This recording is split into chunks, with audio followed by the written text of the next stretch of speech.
Was more of a sports person, क्योंकि मेरे father भी स्पोर्ट्स में थे। फादर के साथ रहते रहते मैंने वो फेलियर्स को अपना फेलियर मान लिया हो। मैं बोला ये मेरे बस की बात नहीं, यहाँ तक ठीक था, मजाक मजाक में भी कैमरे के सामने I don't think I will be able to do it. आज सक्सेस स्टोरी में एक ऐसे सक्सेसफुल एक्टर, कमाल के इंसान, उनकी कहानी जिन्होंने हमें बचपन से इंस्पायर किया है, 21 सालों तक टीवी पे रूल किया है। मेरे साथ हैं दयानंद शेट्टी जी। क्या कहेंगे, कैसे हैं आप? मैं ठीक हूँ, आप कैसे हैं? मैं बढ़िया सर। जैसे कि मैं बता रहा था, लगातार 21 साल तक एक ऐसे शो का हिस्सा रहना जिसने रिकॉर्ड बनाया है, गिनीज वर्ल्ड बुक, लिम्का में हर जगह उसका रिकॉर्ड रहा है। ये जो रेलिवेंसी है इतने साल के बाद भी इस शो की, उसको कैसे देखते हो आप? सर लाइक हम लोग हमेशा ये बोलते हैं कि हमारे जो व्यूअर्स हैं, हमारे जो श्रोता हैं, उसमें भगवान भी है, वो ये शो देखता है। इसलिए हमको कहीं ना तो कहीं फील होता है कि हम चाहे कुछ भी कर ले, उनका एक आशीर्वाद बना रहता है। उसके अलावा काफ़ी सारे पर्सनालिटीज़ हैं जो इस शो को इतना पसंद करते हैं, और हमारी ऑडियंस भी, जहाँ पे हर एक कैरेक्टर के साथ उनका एक फैमिली वाला रिलेशन है। हमको वो एज अ आर्टिस्ट या एक्टर्स कंसिडर नहीं करते हैं, उनको लगता है कि हमारे घर के सदस्य हैं, ये हमारे लिए हैं, ये हमारे लिए काम करते हैं, हमारे अच्छे के लिए बोलते हैं या जो भी है। तो वो एक बॉन्डिंग है हमारी ऑडियंस के साथ। अब ये कैसे हुआ ये हम भी नहीं जानते, इसीलिए हम लोग बोलते हैं कि शो बड़ा ब्लेस्ड है, ये हमारे इष्ट जो है वो देखते हैं इसे और उनको पसंद है, इसलिए ये निरंतर चलता जा रहा है। और हम भी हर हफ्ते जब हम शूट कर रहे होते हैं, हम यही सोचते हैं कि ये स्टोरी तो हो गई, चलो अब अगला क्या। अब क्राइम में कितना वेरिएशन दे सकते हैं, इट्स अ क्राइम शो। तो हम उसमें एंटरटेनमेंट के लिए थोड़ा रोमांस भी रखते हैं, कॉमेडी भी रखते हैं, कभी कभी थोड़ा हॉरर एलिमेंट भी डालते हैं। बट कुल मिला के एक शो को 21 साल निरंतर चलना, उसके बाद सेकेंड सीजन में आके भी लोगों का उतना ही प्यार हासिल करना 6 साल के बाद, ये हम जैसे लोगों के बस की बात नहीं है। इसके पीछे बहुत सारे लोगों की ब्लेसिंग्स है, बहुत सारे लोगों की क्या बोलते हैं, इच्छाएं हैं कि वो देखना चाहते हैं इस शो को ऑन स्क्रीन। और आज भी जैसे मतलब हो सकता है केबल टीवी पे नहीं हो, बट ओटीटी पे भी लोग इसको देखते हैं, पसंद करते हैं। तो सीक्रेट बिहाइंड दिस सक्सेस वो जानता न सिर्फ ओटीटी पे, सोनी लिव पे, यूट्यूब पे, है। या चैनल पे, जीसी पे, हर जगह हर जगह देखते देखते हैं। हैं। इवन इवन पुराने एपिसोड, सीजन 1 के हमारे एपिसोड्स हैं, हम कहीं भी जाते हैं आज भी, चाहे वो एयरपोर्ट हो, बस स्टेशन हो, ट्रेन हो, लोग ये बोलते हैं कि हमने जस्ट एपिसोड देखा। तो हम परेशान हो जाते हैं कि जस्ट एपिसोड मतलब 6 साल हो चुके थे बंद हुए, आज भी देख रहे हैं, मतलब वो मैं यूट्यूब तो पे कई या लोगों को देखता हूँ वो रिपीट मोड में यूट्यूब पे लगाकर देखते हैं। महिलाएं, मतलब लोगों को ये एक धारणा रहती है ना कि फिक्शन शोज देखती होंगी, जो सास बहू वाले सीरियल्स। लेकिन मैंने देखा है और पढ़े लिखे मेट्रो सेंट्रिक लोगों को भी देखा है कि वो आपके सीआईडी को देख रहे हैं और उससे मतलब लुत्फ उठा रहे हैं, उनको आज भी मजा आता है। यही मतलब इट्स अ मैजिक जो क्रिएट हो चुका, वो कैसे हुआ हमको नहीं पता। हमने सिर्फ काम किया और बहुत अच्छे दिल से काम किया कि हमारे शो को मतलब जो रिस्पांस मिल रहा था, तो उतने रिस्पॉन्सिबिलिटी के साथ हमें ऑडियंस को कुछ वापस देना चाहिए। तो सच्चे मन से काम किया और शायद उसी का फल है ये। इसको रिस्पॉन्सिबिलिटी लेते हो आप कि कितना रिस्पॉन्सिबल आप लोग फील कर रहे हो अपने कंधों पर कि इतना ज्यादा प्यार मिल रहा है और उसको उस तरीके से लेकर आना? इसीलिए मैं बोलता हूँ, हमको पता नहीं होता कि हम लोग क्या कर रहे हैं। हम लोग काम कर रहे हैं ये हम जानते हैं, बट समवेयर वो सिंसियरिटी जो हमारे काम में है वो कहीं ना तो कहीं लोगों के दिलों को छू रहा है। तो 98 में जो लोग देखते थे शायद उस वक्त बच्चे रहे होंगे, या अपने टीनेज एज में आए होंगे, या फिर एक मैरिड वुमन है जो घर पे बैठ के अपने स्पेयर टाइम में ये शो देख रही है। अब उनका एज 20-25 प्लस है, तो दे हैव क्रॉस 60, 65, 70। कुछ वो हैं जो अभी 30-35 में हैं, कुछ वो है जो अभी 50 में है। तो ये जनरेशन अक्रॉस जो 98 से लेके अभी 2025 तक, ये जो एज का जो स्लैब बढ़ते गया है। और आज भी आप विश्वास नहीं करोगे, मैं कुछ ही दिन पहले की बात है, एक बच्चा जो तकरीबन 4 साढ़े 4 साल का रहा होगा, अपने फादर के हाथ में है, किसी एक क्यू में खड़े थे। तो फादर आके मुझे बोले कि आपका बहुत बड़ा फैन है। तो मुझे लगा लोग बोलते हैं ऐसे मन रखने के लिए कि सर ये आपका शो देखता है, आपको पसंद करता है, आपका शो देखता है। तो मुझे लगा कि हाँ हो सकता है, मतलब झूठ बोलने के लिए बोल देते होंगे। बट आप बिलीव करोगे, वो बच्चा मेरा नाम जानता था, शो के बारे में जानता था, वो यूट्यूब पे रिपीट टेलीकास्ट में देख रहा था उसको। आपके तो तो डायलॉग्स इतने हिट है, लोगों की जुबान पर हैं। कमाल की बात यही मैं ये बता रहा हूँ कि 4 साल का बच्चा जो 2024 में जब हमारा शो सेकंड सीजन में आया भी नहीं था, तब 4 साल का बच्चा उस शो को देख देख रहा है जो 6 साल पहले बंद हो चुका है। तो वो क्या है जो एक शो जो बंद हो चुका है, उस शो को एक आज के मतलब नए जनरेशन का बच्चा देख रहा है और वो कैरेक्टर्स को पहचान रहा है। तो ये हमारे बस की बात नहीं है। अगेन मैं वही बता रहा हूँ समवेयर जो कनेक्ट विद देयर पेरेंट्स है, उनके माँ बाप के साथ जो 90 हिट में हमने कनेक्ट किया, वही अब सीजन 2 में आने के बाद वो देखना चाहते हैं कि शो कैसे है, या 98 से लेके 2018 तक जब तक ये शो ऑन एयर था उन लोगों ने देखा है। तो समवेयर एक वैक्यूम आ गया शो के बंद होने से। बहुत सारे ऐसे बड़े पर्सनालिटीज थे जिन्होंने इस शो के लिए फाइट किया। जब 2018 में ऑफ एयर हुआ तो हमारी लता जी बहुत विचलित थी कि भाई ये क्या हो गया, बिकॉज काफ़ी सारे ऐसे लोग हैं जिनको घर पे बैठे ये एक शो समवेयर एंटरटेन भी करता था, वो रिलेट करती थी हमसे, यू नो एक पर्सनल टच था हमारा उनके साथ बिकॉज ऑफ द शो। तो उनको ऐसा लगता था हमारे लाइफ से कुछ चला गया है जो हम लोग हर रोज देखते हैं। कभी आपसे बात हुई लता दीदी की इस बारे में? हम मतलब जब तक वो जीवित रही तब तक तो हम लोग रेगुलर टच में थे। आई थिंक एक 10 साल का कालखंड ऐसा रहा कि हम रेगुलर उनके घर पे आते जाते रहे। उनके घर पे जितने भी फंक्शंस होते रहे हम उसको अटेंड करते रहे। इवन उनके डेथ के बाद भी हम लोग उनके आज भी जितने भी, जैसे कल उनका बरसी है, तो ये हमको हमारे लाइफ में एक बहुत बड़े इवेंट्स है, ये हम इसको भूल नहीं सकते हैं। सो ऐसे लोगों के ब्लेसिंग्स है जो फाइट करते थे इस शो के लिए।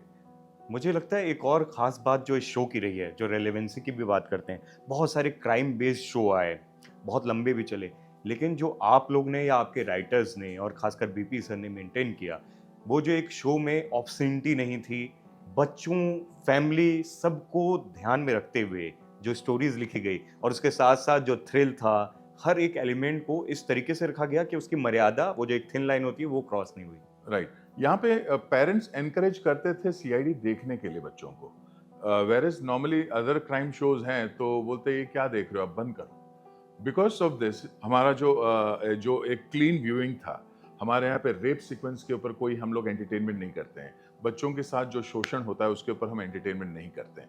और मतलब सोसाइटी में ये तो होता ही है, चारों तरफ आप सुन रहे होते हैं कि न्यूज़ में ये बहुत ज़्यादा हो रहा है, बट हम उसके ऊपर कहानियाँ बना के उसको एंटरटेनमेंट के जरिए हम सर्व नहीं करना चाहते हैं। हम अपने शो में ये दिखाते हैं क्राइम आप जो भी कर लो, जैसे भी कर लो, अल्टीमेटली आपको कानून के तहत जाना पड़ेगा, आपको सज़ा भुगतनी पड़ेगी। इसीलिए हमारे एसीपी साहब छोटे से छोटे क्राइम के लिए भी फांसी की सज़ा सुना देते हैं। आप कहाँ सुनते हैं कि भाई आपको फांसी हो रही है फॉर अ पेटी क्राइम। बट यहाँ पे हम लोग यही बोलते हैं कि आप क्राइम करोगे तो आप पछताओगे, आपको by the end of the day आपको you have to go under the law. मैंने सुना कि वो एक क्लियर पॉलिसी थी शुरू हाँ, से ही या कि वो घृणा वाली चीज, ऐसी कोई चीज नहीं डालनी है जिससे परिवार या बच्चों पे, उनके मानसिक स्थिति पे गलत असर पड़े। सही बात है ये? एब्सोल्युटली। और हमारे सिंह साहब बहुत ज़्यादा कॉशियस होते थे क्योंकि हमारा जो टेलीकास्ट का टाइमिंग भी था 9:30 था पहले, बाद में 10। ये बेसिकली डिनर टाइम होता है काफ़ी लोगों के घर पे। तो खाना खाते वक्त कोई भी चीज़ ऐसे विविध से कुछ होना नहीं चाहिए जो देख के लोगों को घृणा हो, यू नो, और बच्चों के दिमाग पे कोई ऐसा असर कर जाए कोई चीज़ देख के, तो ये नहीं होना चाहिए। वो एकदम कॉन्शियसली उनका एफर्ट था। जो शुरुआत में ही मैंने जैसे बोला था, क्योंकि पर्सनल जर्नी की भी बात कर रहे हैं, तो एक बच्चा, जो बच्चा नहीं, पहले से ही बलिष्ठ और बड़ा दिखता था, लोग जिससे वो ज़्यादा बात नहीं करता था, उसकी दबी जबान में ही लोग डरते थे, जो लास्ट बेंचर था, वो बचपन से कैसे इस फील्ड में आया, थोड़ा सा उसके बारे में बताइए। फील्ड के बारे में जैसे आपने कहा कि हाँ, वीवर हम एलएलबी हमारा डिग्री था, लॉट्स ऑफ लास्ट बेंचेस, हम हमेशा लास्ट बेंच में बैठे रहते थे। That was because of the size, क्योंकि अगर मैं आगे आता तो शायद पीछे वाला वो बोर्ड नहीं देख पाता, तो मुझे हमेशा लास्ट बेंच में वो जो स्कूलिंग भी हुई कमाल की है, वो तमिल सोसाइटी जो स्कूल चलाती हाँ थी, हाँ और शुरुआत में जो बैक बेंचर बने आप, हाँ, तो उसमें जो आपके साथी गण थे वो बड़े कमाल के थे, वो उनके सब बारे में टपोरी बताइए। थे वहाँ पे, लोकल जो होते थे वहाँ पे अंधेरी। स्कूल के, अंधेरी यहाँ और डोंगरी एरिया के, तो वो उनका बात करने का लहजा वैसा था, तो मैं भी उनके साथ उनके रंग में रंग गया। करेंगा तो हाँ, जाएंगा वाला। करेंगा जाएगा, तू क्या करेंगे, तो चलते इधर को इधर, तो वो उनका स्टाइल था वो। तो उनके साथ रह रह के खरबूजा खरबूजे को देकर रंग पकड़ने वाली बात हो गई, तो मैं भी उसी तरीके से बोलने लगा, उन्हीं के बोलचाल में चलने लगा, गाली गलौज करना ये बड़ा कॉमन था नाउ। उसके बाद जब चीज़ें बदली, जब मुझे पनिशमेंट के तौर पे थोड़ा आगे बिठाया गया एक साइड वाले बेंच में, तो वहाँ सबसे आगे हाँ, बिना मतलब जहाँ पे, क्योंकि उस क्लास में बच्चे बहुत ज़्यादा थे और स्पेस कम था, तो जहाँ पे टीचर का डेस्क होता है उसके राइट साइड में 2 बेंचेस लगाए थे, उसमें बिठा दिया मुझे। स्पेशली आपके लिए। हाँ, सो दैट मैं किसी का व्यू भी ब्लॉक नहीं करूँ और ये यहाँ पे टीचर की निगरानी में रहेगा।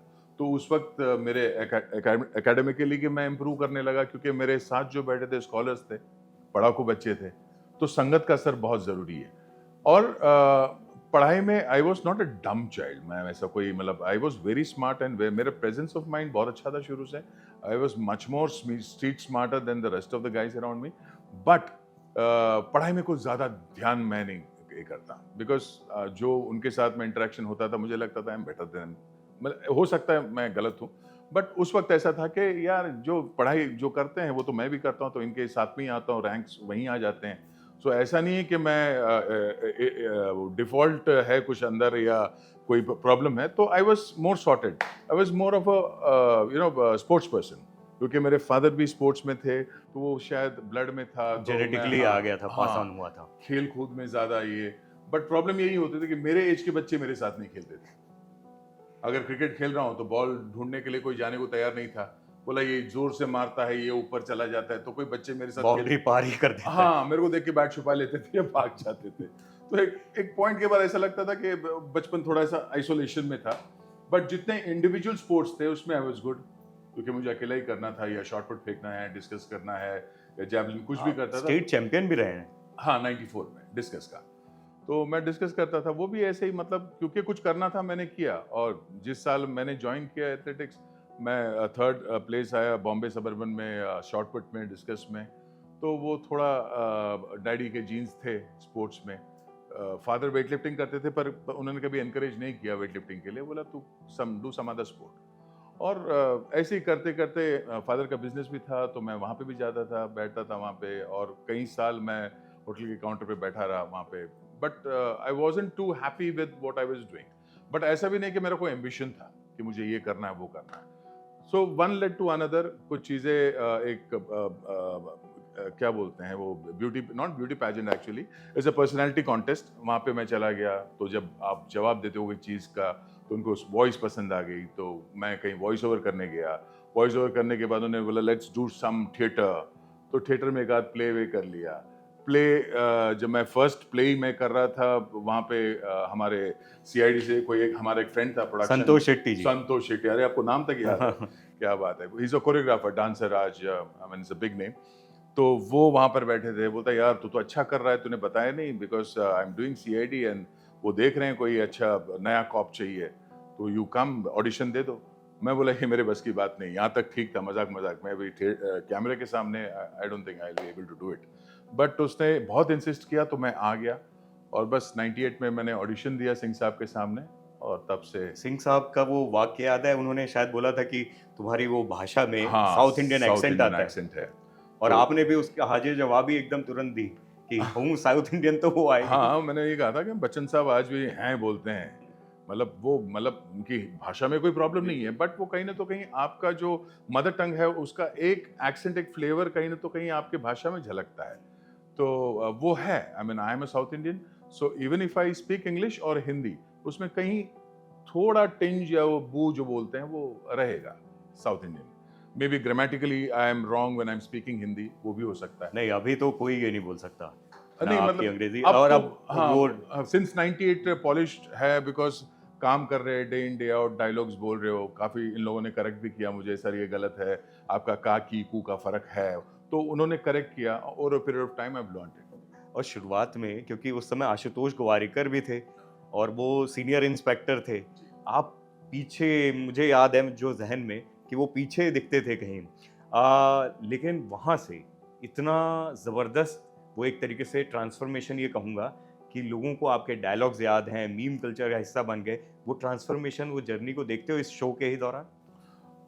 ये मुझे भी नहीं पता चला, मैं काम करता रहा, सिंह साहब ने एक एपिसोड बनाया मेरे पे, मतलब इट वाज आशुतोष गोवारिकर के लिए वो एग्जिट एपिसोड था जो उनके ऊपर उन्होंने लिखा हुआ था वो, बट आशुतोष उस वक्त लगान बना रहे थे, और उन्होंने बोला कि मैं अभी अभी फिलहाल नहीं जा रहा हूँ, मैं 1 महीने के बाद जाऊँगा, ऐसा कुछ एक टाइम ड्यूरेशन उन्होंने दिया था। और मेरे फादर उन्हीं दिनों उनका देहांत हुआ था, तो I had just come back from the funeral. बाल वाल बहुत छोटे थे, तो सिंह साहब ने कहा कि यार एक स्टोरी है, ये आशुतोष के लिए लिखी गई है, बट बहुत इंपॉर्टेंट क्या स्टोरी है और पूरा सोल वो कॉप के ऊपर है, तुम कर पाओगे? तो मैं कैसे बोलूं कि मैं कर पाऊंगा, मतलब मैंने तो जस्ट शुरू किया था एक्टिंग का। मतलब सर आई डोंट नो, मतलब आप बताओ क्या करना है, I try to do justice to whatever आपने जो लिखा है उसको मैं करने की कोशिश करूंगा। तो वो एपिसोड उन्होंने मुझे दिया एज अ सोल कैरेक्टर, जहाँ पे इस कैरेक्टर के साथ बहुत कुछ होता है उस एपिसोड में। And that episode was a hit. That is where I think CID का जो एक ड्रास्टिक चेंज हुआ रेटिंग्स में। उसके बाद एक अलग पहचान एंड लोगों का association with this character, not me, this character Daya, ये कब हुआ मैं भी नहीं जानता। और कुछ समय के बाद लोगों के दिलो दिमाग में ये कैरेक्टर रहा कि दया एक कैरेक्टर है, मतलब लंबा चौड़ा आदमी है, soft spoken. I don't know how they कैसे उसको कंसीव करते हैं या उनका परसेप्शन क्या है इस कैरेक्टर के बारे में, तो लोगों को ये कैरेक्टर पसंद आने। जो पर्सनालिटी है आपकी, वो मेकर्स ने उसको उसी तरीके से यूज किया है। जब देखते हैं हम तो मुझे लगता ही है कि यही दया हो सकता है और कोई हो ही नहीं सकता। तो शायद हाँ, सर ने वो कैरेक्टर जो था ना वो कॉमिक बुक में साबू, यू नो, चाचा चौधरी और चाचा साबू। चौधरी या साबू, शायद उनके दिमाग में वो कैरेक्टर था और वो शायद एप्ट बैठ गया मेरे पर्सनालिटी पे या मेरे डील डॉल पे। आई थिंक वो कहीं रह गया। तो लोगों के दिमाग में है कि ये छापड़ जबरदस्त मारता है या दरवाजा तोड़ता है, तो मतलब ही कैन डू इट। मतलब एक टाइम ऐसा था कि दरवाजे तोड़ने का सीन है, हम लोग तब 2-2 3-3 यूनिट में काम करते थे, और अगर मैं कहीं और शूट कर रहा हूँ और दरवाजा तोड़ने का सीन कहीं और है तो मेरे लिए वेट किया जाता था, सर उसको बुलाओ, वो आएगा यहाँ पे दरवाजा तोड़ने फॉर दैट पर्टिकुलर सीन। तो वो बन जाता है एक कैरेक्टर के साथ, एक जो कार्य है वो छप जाता है, आइकॉनिक बन जाता है। आइकॉनिक हो जाता है। ये जो डायलॉग बना, दरवाजा तोड़ दया, ये इसके बारे में आपको याद आता है, नॉस्टैल्जिक होते हो कि कहाँ से आया और कितने फिर अब उसके रिकॉर्ड बन गए? ये पता नहीं चला, जैसा हमारे एसीपी साहब का है कुछ गड़बड़ है, वो तो नॉर्मली एक डायलॉग बोला था, बट उसके ऊपर लोगों ने लिखा कि सर वो जो आप ऐसा करके जो बोलते हो वो लोगों को पसंद आने लगा। तो जब कोई चीज़ पसंद आता है तो हम उसको रिपीट करने की कोशिश करते हैं। वैसे ही ये दरवाजा तोड़ने का हुआ, मेरे से पहले दरवाजा कोई और तोड़ रहा था हमारे यहाँ पे, हमारे शो में पहले दरवाजे तोड़े गए हैं, लेकिन वही आप पे एकदम फिट बैठ गया, बट वो छप गया मेरे साथ। अब ये हुआ कि दरवाजा कोई और हाथ नहीं लगाएगा। और वो ऐसा यही हुआ करेगा। कि हिंदी फिल्मों में भी छाप छोड़ दी आपने। अब रोहित शेट्टी भी लिख रहे थे, वो आपके साथ ही में वो चीजें चल रही हैं। 21 साल तक शो चला और एक से एक खतरनाक स्टंट हमने देखे हैं रियल लोकेशंस में। मुझे मालूम है इंडिया के कोई भी ऐसा शहर नहीं होगा इंडिया का जहां आप लोग ने शूट नहीं किया है। इवन विदेश में जाकर भी शूट किया है, लेकिन बहुत डेडली स्टंट भी किए हैं। आपको कुछ याद आता है ऐसा कोई खतरनाक स्टंट जो जोखिम भरा रहा हो? सर स्टंट्स का क्या है ना, स्टंट्स छोटे से छोटा स्टंट भी हो ना, मतलब मुझे पंच मारना है आपको, ये कोई स्टंट नहीं है, बट इसमें भी जोखिम होता है। अगर एक्टिंग करते वक्त होता है ना जोश में कि आप मूवमेंट कर रहे हो, मैंने मार दिया, मुझे चीट करना है पंच, मगर सामने वाला हिल गया और लग गया नाक पे, तो इमीडिएटली गंगा जमुना बहना शुरू हो और जाता है। आपके वो हाँ 2.5 किलो से ज्यादा हाथ हाथ मतलब उंगली भी लग गया ना नाक पे, अगर झापड़ मारते समय उसने डिस्टेंस आगे पीछे कर लिया, नाक पे उंगली भी लग गया ना, तो इट्स मोर देन इनफ। ऐसा हुआ है? एक बार हुआ है, एक बार हुआ है, उसको काफी समझाया, मूवमेंट मत लेना, मगर वो एक्टिंग के चक्कर में थोड़ा आगे आ गया। तो जो हाथ के स्पीड में, मैं तो फुल स्पीड में जाता हूँ और मुझे मालूम है कि आप जहां तक है मेरा हाथ आपको टच नहीं करेगा, मगर वो थोड़ा वो आगे एक्टिंग के आगे। चक्कर में आगे आगे नाक पे लगा, ठाक करके फट गया ऐसे। तो गंगा जमुना निकल हाँ गई। हाँ तो होता है। बट एक्टिंग जो स्टंट्स करते हैं हम लोग, तो स्टंट करने से पहले एक अजीब सा एक बटरफ्लाई तो होता है जब बहुत ज्यादा रिस्की शॉट्स हैं। नहीं, क्योंकि मैंने रिसर्च किया था, बीपी सर मसूरी वाला हो या फिर लोनावाला वाला हो, जोखिम भरा, वो आपको नीचे डाल दिया, आप एकदम गहराई में जा रहे हैं। इवन वो अपने जो सलूंखे साहब, वो तो नीचे ही चले गए थे, आपने उनको उठाया। तो ऐसे स्टंट जब रहे हैं तो उसके लिए क्या तैयारी रही है और कितना जोखिम रहा है उसमें? नहीं, ये स्टंट्स तो मतलब एक कॉमन ये है, हार्नेस वार्नेस बांध के निकल जाते हैं। बट जैसे लोनावला का कहा, दैट इज वेरी रिस्की। वो मतलब पहाड़ में काफी नीचे जाना था, वो लोग ऊपर से ही सैंडल फेंक रहे हैं, मतलब खुद नहीं जा रहे वहां पे, सैंडल फेंक रहे हैं वहीं से वो क्लिफ में, और एक जगह पे जाके वो अटक गया। अब यहाँ से शूट करेंगे, बोलते सर वो जो सैंडल जो वहां पे गया ना उसको निकालना है। जब खुद आप जाके नहीं रख रहे हो, हाउ डू यू एक्सपेक्ट कि आर्टिस्ट जाके जाए लेके आएगा उसको? बट हमने किया उसको, बड़े आराम से किया। नो डाउट उनकी भी ऊपर थोड़ा दुग दुग हो रही थी, भाई कहीं चला ना जाए, क्योंकि वहां से अगर लुढ़क के थोड़ा भी आगे निकलता है तो एक किलोमीटर तो मिनिमम है नीचे, वो क्लिफ इतना स्टीप था। तो मेरे चक्कर में आदित्य को भी आना पड़ता है, अभिजीत जो है कैरेक्टर, क्योंकि मैं जा रहा हूँ, वो मना नहीं कर सकता कि ये जा रहा है, मैं क्यों नहीं जाऊंगा।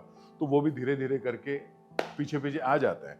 बट वही ऊपर वाले का नाम लेके, और पता नहीं क्या होता है जब ये स्टंट से ऐसा कोई भी सीन होता है, शुरू में डर लगता है, बट वो एक चैलेंज की तरफ भी रहता है कि मैं करूंगा इसको, मैं कर सकता हूँ, इसलिए हम चले जाते हैं। अंदर से दुगदुगी बजी रहती है, थोड़ा डर तो लगा रहता है, बट हम करते हैं। फिल्मों में भी काम किया है, सीआईडी में भी काम किया है, लेकिन लोग जो ये दया का किरदार है उसको इतना पसंद करते हैं कि वो छप गया है। इसको एक तरीके से आप बून मानते हो या डिसएडवांटेज मानते हो कि एक किरदार को इतना लोगों ने पसंद कर लिया है कि उसके नाम से ही आपको जाना? नहीं, ये मेरे लिए बेनिफिट्स, मतलब एक कॉम्प्लीमेंट्री है, क्योंकि एक मैं कोई चीज़ करता हूँ, कोई काम करता हूँ, तो उसके आगे पीछे मैं ज़्यादा नहीं सोचता, इससे मुझे क्या बेनिफिट होगा या इससे मुझे क्या लॉस होगा, मैं इसके बारे में ज़्यादा नहीं सोचता। मैं अपना काम करके निकल जाता हूँ। आगे जो लोग देखते हैं, जो प्रेक्षक हैं, उनको पसंद आता है, वो एनकरेज करते हैं, अप्रिशिएट करते हैं, बहुत अच्छा लगता है। अगर कोई बुराई भी करता है तो मुझे कोई खेद, कोई दुख ऐसा मैं प्रकट नहीं करता। मैं बहुत कूल हूँ उस मामले में। मुझे कोई कुछ बोलता है कि सर आपका वो ठीक नहीं था, आई टेक इट, मैं बोला ठीक है। अगर किसी को कोई प्रॉब्लम है, क्रिटिसाइज करता है कोई चीज़ को, I take it in a very positive way. तो ये सब चीज़ें मुझे ज़्यादा डिस्टर्ब नहीं करता। बहुत सारे लोग एडुलेशन, मतलब इतना, अरे यार तेरा क्या, मतलब लोग इतना कैसे एक कैरेक्टर को, ठीक है एक कान से सुनता हूँ दूसरे से छोड़ देता हूँ, वो यहाँ पे नहीं जाएगा, वो दिमाग में नहीं चढ़ेगा, मैं जाने ही नहीं देता। I am a very ordinary man and I love to stay that way. वो दिखता है, वो हाँ, आपको बताने की जरूरत नहीं, बहुत ही मुझे हम्बल ऊपर नहीं जाना है।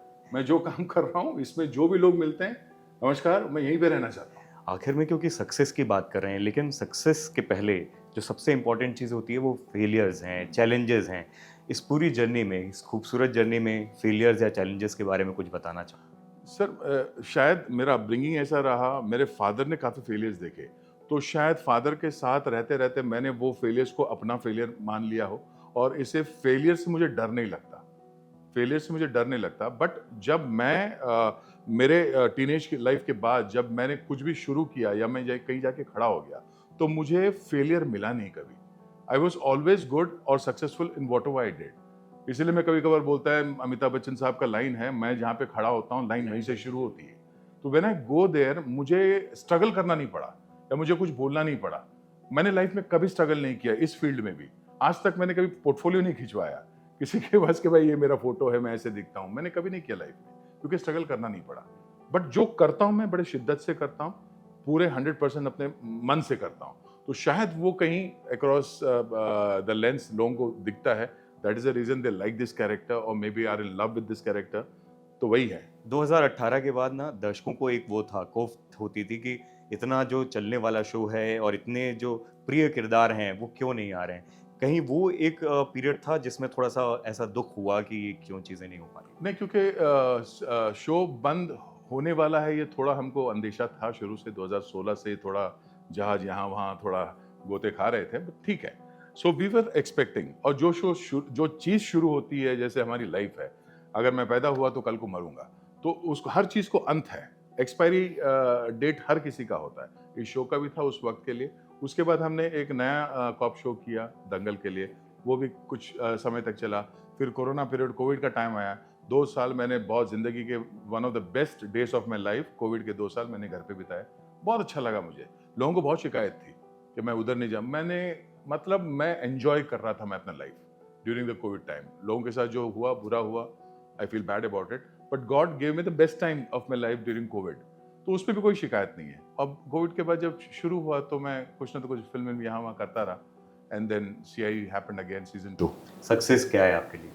सक्सेस इज दिमाग का खेल है सर। जो आदमी सक्सेसफुल नहीं है और वो समझ रहा है कि मैं सक्सेसफुल हूं, तो वो सक्सेसफुल है, उसका सक्सेस यहाँ पर है।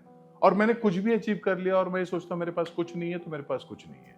It is just a thought in your mind. आप जो सोचते हो आप सक्सेसफुल हो। अगर आपको लगता है इतना अचीव करने के बाद भी मेरे पास कुछ नहीं है,